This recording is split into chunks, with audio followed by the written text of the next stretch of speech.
Hello everyone and welcome back to a new video. This is a new episode of Wind Waker Unflooded, a 3D modeling fan art project where we are reimagining the world of Hyrule within the world and art style of The Legend of Zelda, The Wind Waker. It's Hyrule as you've never seen it before.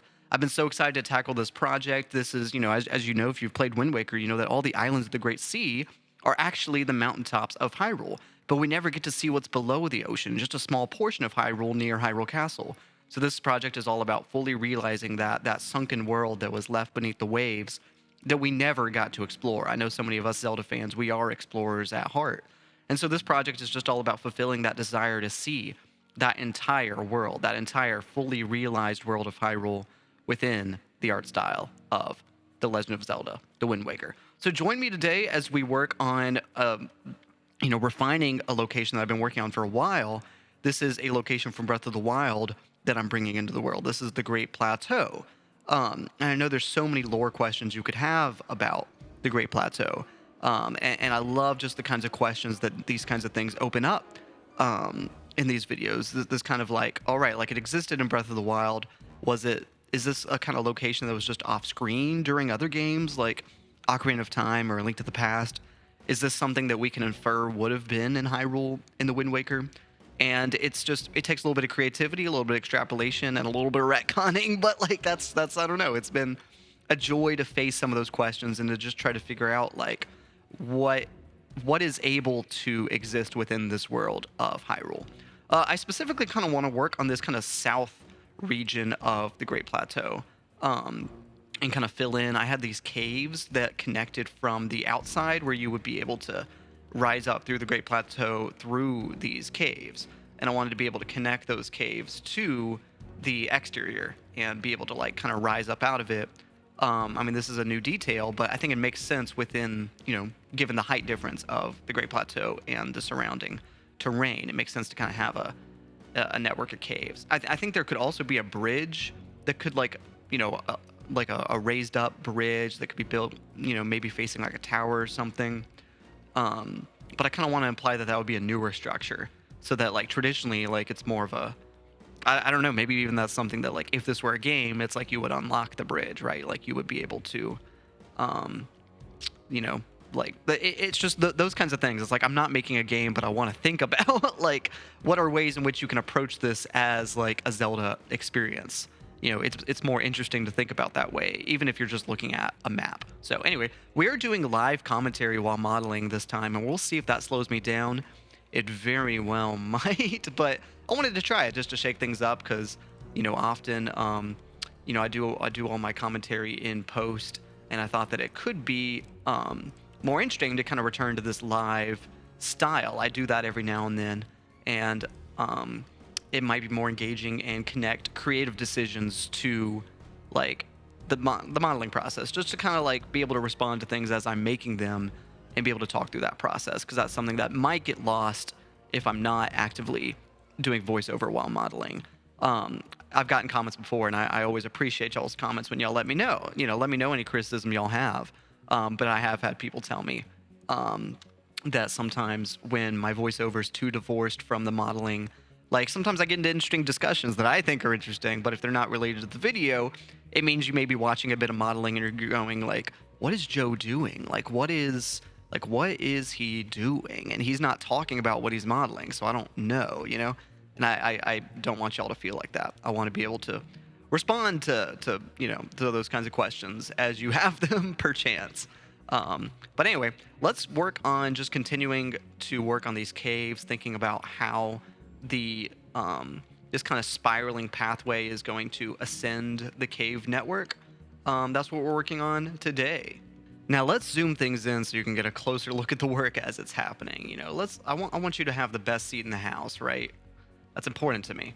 So let's position the camera in a better way. I may end up moving it later, but we'll see. This will be a better start at the very least. I'm gonna do UV mapping later. I'm just gonna figure out the shape of things first. Just gonna figure out like how I want to position some of these, some of these walls and stuff.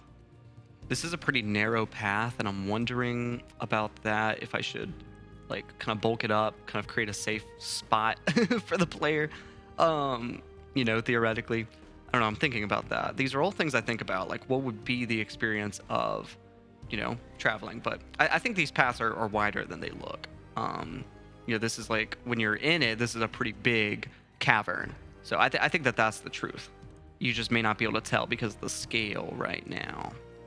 See, now the shape is getting more interesting. We're moving out of like the spiral pattern that it was in, and it's gonna kind of like go around this part of the cave.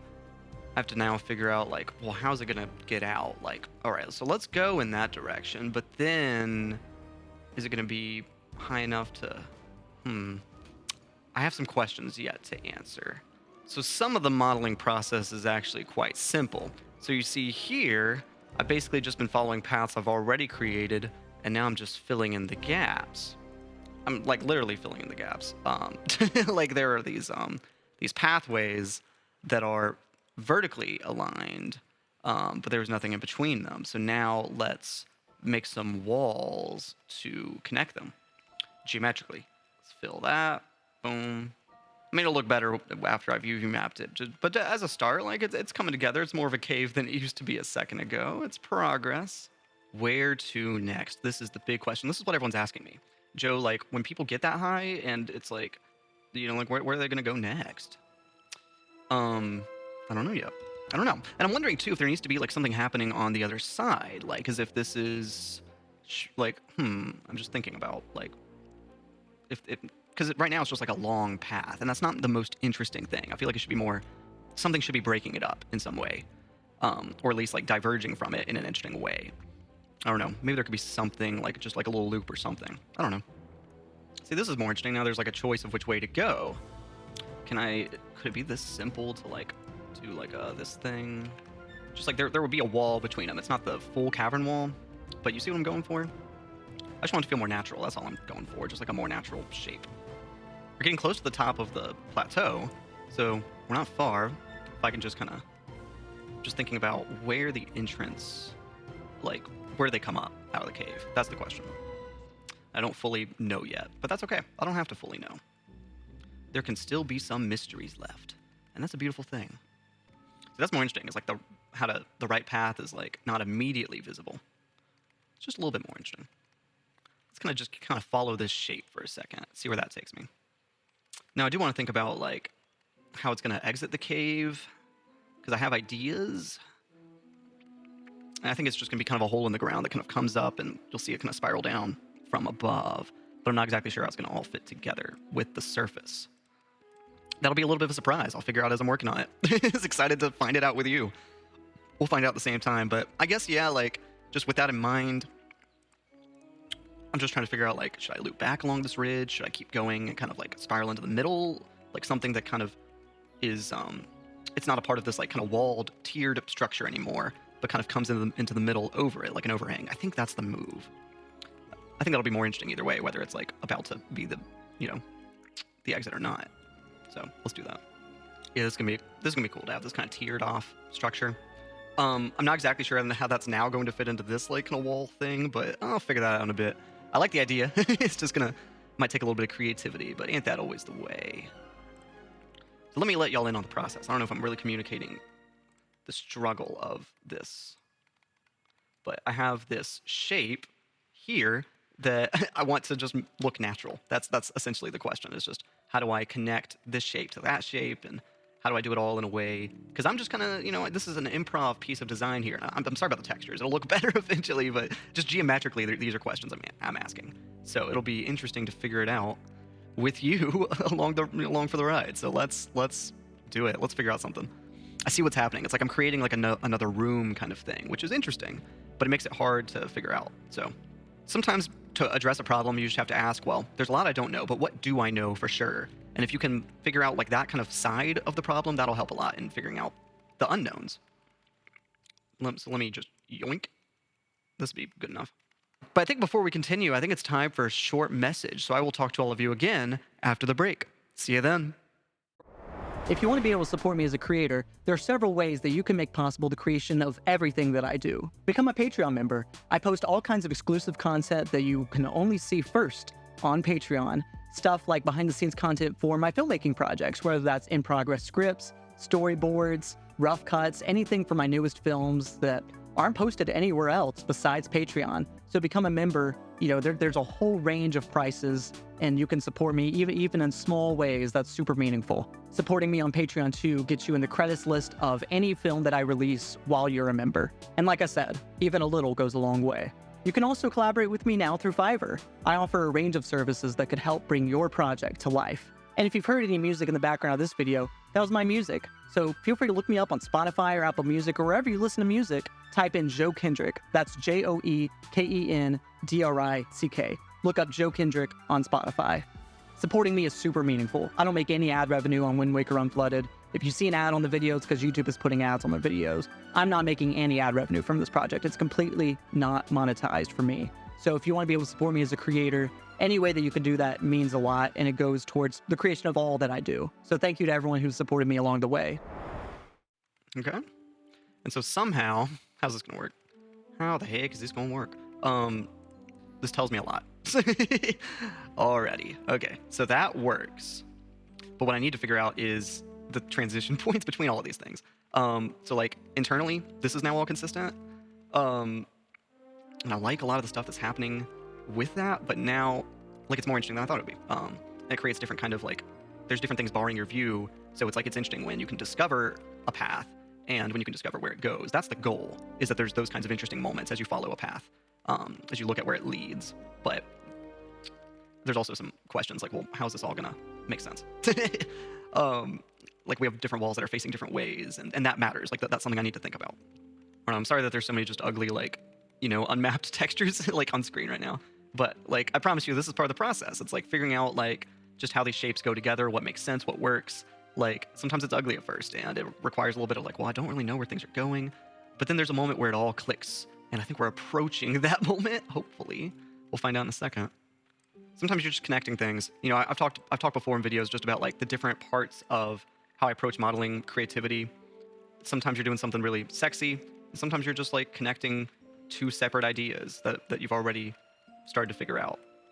I just had to like kind of finagle some things. Finagle is a very important word for those of you that don't use it often, because there's a lot of finagling that happens in Wind Waker Unflooded, let me tell you what. But yeah, this works. That totally works. So now that that's established, I have ways that like this now connects into this wall, which I'm sure like this will turn into a ceiling over like both of those, and that all is now facing the proper way and can connect easier.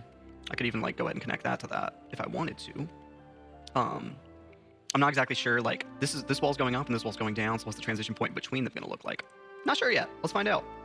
No, this will work. This will work. It's gonna be crazy, but it'll work. I'm making like a Klein bottle here. I don't know if y'all know about Klein bottles. I'm not the person to accurately describe what a Klein bottle is. So look up a video about that and go learn something. If I can inspire any of you to do anything, go make something, go learn something. Please, like, I don't know, like, I hope that this project is inspiring to y'all in some way, that hopefully y'all, I don't know, like, I want to teach people through this channel just the joy of, pursuing something that interests you, even if it's a big project. And you have to be careful with big projects, but it's something that, like, it's been so rewarding to tackle. Okay, so I did end up doing a quick little texture remap just so it didn't look as ugly as it did a second ago. And yeah, like, I think that is actually, that forgives a lot of the crimes and makes the shapes look a lot more interesting, right? Because you have this spiraling pattern that we had, that you were kind of following, and like it had, it had some interest, had this bridge, but now that's interrupted again by this fork. That was the goal, right? Go left, go right, and you can go right, continue along. At some point, this like either needs to dead end or lead to something else. I could have it just dead end, but I kind of want there to be like a little something here. I'm not sure what. But you can fork back and kind of be in this kind of cave portion, and then you go back up the ramp, which leads you through that kind of cave exit, which spits you out here, and it all connects. And now you're above. You've gained some height. We're really close to the surface. It's not that far away. I could even have it just kind of like have there be an indentation where it meets the cave. So that's what I want to figure out in this video, is I want the cave to meet the surface. That is my goal. I mean, this is a big cave, like it's a long process, but that's my goal. So we'll see how much longer that takes. So without further ado, let's figure it out. I'm thinking too, it'd be nice if there's like, I'm thinking about this. like another kind of bridge thing, just because that is like, it's perilous. It's harder to cross. Like it's less forgiving. There's not a wall you can run into. Even though like in theory, like a player could just like hold a button forward, like a bridge like that is more perilous than these wall hugging things. Even though this is like, that has a big ledge, and so it's like at any point you could fall and lose your progress. I think that is something that like I said, it's like I'm not developing a game here, but I want this to be terrain that is interesting, where it's like, it's not just follow a path. And even though this is a path that you're following, it's like there's stakes, right? And you get up this high and you're like, I could fall down all the way there, and then I lose all of that ascension progress. That's the kind of, those are the kind of the things that I would want a player to think about in this map. All right, let's do it. We're gonna do another bridge. Where's it gonna go? I'm not sure yet. I'm gonna kind of have like a little alcove behind the bridge as well, just something for a little more visual interest. I'm just going ahead and gonna do that while I'm thinking about it. Cool. Yeah, that's kind of, maybe something like that too, just for that little spot below it that dead ended. You know what I'm talking about? So what am I gonna do here? I should figure some of this stuff out before I get too far. All right, y'all ready? It's gonna be a big one. Get your applause ready. Ba-da-ba-dum. Sweet. And then I can fill basically this thing. Sometimes there's holes that you didn't even realize were all a part of the same hole. You know what I'm saying? Like, look at that. Boom. Beautiful. Beautiful. Okay. So now all of those walls are connected. The underside needs a little bit of work here. How's this gonna work? How am I gonna do this? So I can extrude these, I think. Let's go ahead and make them the right color. Sweet. Now I have this snaky bridge thing. That all fits where I want it to. Because it's like there's how do I put this? It's like there's primary shapes and there's secondary shapes, right? Like when you're modeling, that's kind of the way I see it. I don't know if that's a theory, but like just the idea that like the most important thing for the world, or like the primary thing, like for a case like this, are these paths. And it's also important where the walls are, because that informs ledges. But walls can become a secondary thing. There's a point where like, all right, I have the ledge, but like, how does the ceiling connect to the wall? Like that's kind of a tertiary idea, and things like that, where it's like, or there's like two places where it's like, I both know how those walls connect and how they're important for navigation, but how the walls connect to each other is a tertiary idea. It's like that can kind of happen accidentally. And so it's just like, those are all things to think about. It's like there's times in modeling where it's like, it's really important to get a certain shape right, even when I'm just kind of improving. And then there's times where it's like I just kind of need to see how things can just kind of come together and fit together. And today's video, I think, has been an interesting example of both of those kinds of things. Just kind of playing. It's definitely just kind of been a playing session, but we've gotten some interesting shapes that I've ended up liking. So let's finish this up. Fill, make the right texture, call it a day. Cool. Now we have like, this will be easier to work with as I finish up the model, just to have the shapes like just better fit in with each other. It's not it's not a whole disjointed mess. It's a bit of a mess, but it's not a disjointed mess.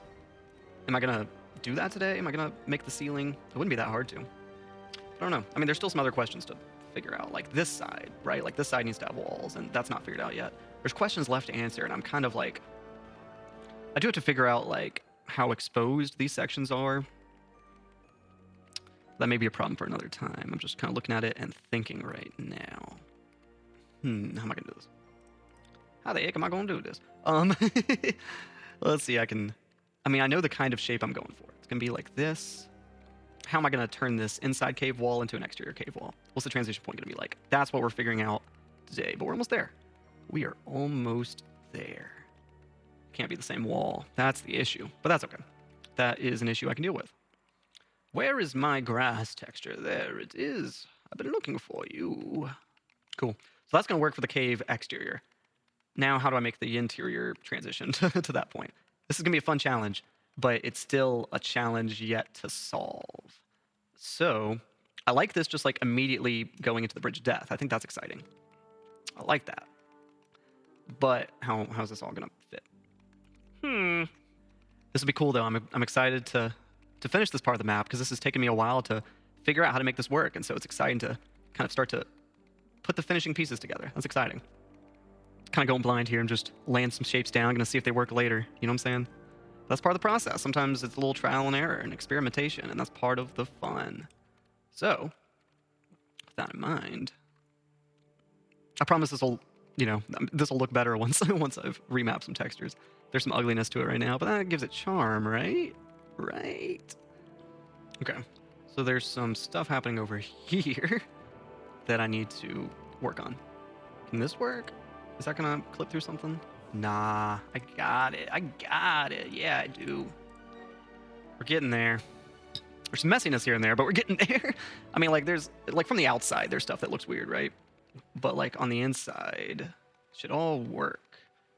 Well, I'm missing a section. How did this happen? I think this all makes sense. And now we have that, like, transition from, like, this goes down to now the wall goes up, and it all works. Well, I like the curves, right? Like, I like this kind of, like, dome that we're creating here. I think that makes it feel very natural. I think these shapes are, I don't know, like, I'm happy with this little environment that we've made here. I think it turned out well. It's my 2 cents, at least. So this now comes up, and now there needs to be another subdivision here. See how it looks from the inside. Doesn't need to be any taller. I don't know yet. I could change my mind on that, but, like, right now, I'm thinking about it. All right, we did it. We did it. There's a complete cave ceiling. Let's go. Woo, that was a process. That was a process. I mean, there's just so many walls that connect in different ways to the paths, and I like that. I like that interest. I like that it's, you know, I think that makes it an interesting area, but that did mean that there were challenges. So let's reshape some textures, call it a day, pretty much. Good job, everyone. Good job. Thank you all for joining me in this video. I'm going to wrap it up in just a second after I finish remapping these textures. And then boom, this is now a closed off cave. Let me check. No holes, no holes. Looks good to me. Oh, we gotta check for the normals. Yeah, it's all red outside, all blue inside. Oh yeah. Oh yeah, look at that. Beautiful, beautiful. Well, there's a lot more left to do outside. Like, we have this kind of cave entrance now that I can continue to develop, and I think this hill will probably, like, turn into something. I'm not exactly sure what my plan is there, but this was an interesting thing to work on. It's an interesting little closed off area. And like I said, like, I usually don't do interiors or caves, but I think here it made sense just because it's a big cave, and it's like, it's important for now the traversal of the region. In theory, right? There's paths now that the only way to get up to the main Great Plateau is through this network of caves that, you know, spit you out above Lake Hylia. So that's an important cave, and it makes sense for the world. It's not just like a little extra hidden detail. It's something that you have to navigate. And it was fun to work on, and so I think it turned out well and adds to the world, even if it's not an overworld element. So I'm sorry that there's so much of the overworld left to work on and that I'm working on caves instead. But like I said, this was an important location, and it's cool to see the Great Plateau come together just a little bit more. It doesn't really change, like, you know, the exterior blueprint all that much, but it was very important for the navigation of the Great Plateau. But without further ado, thank you all so much for watching. Leave a comment down below. Let me know what places you want to see me work on next. Any suggestions for other places from other Zelda games that take place in Hyrule that you might want to see in this project, or just any feedback. You know, I really appreciate all y'all's ideas, and that totally informs what I work on next. So thank you all so much for watching. Without further ado, I'll let you go.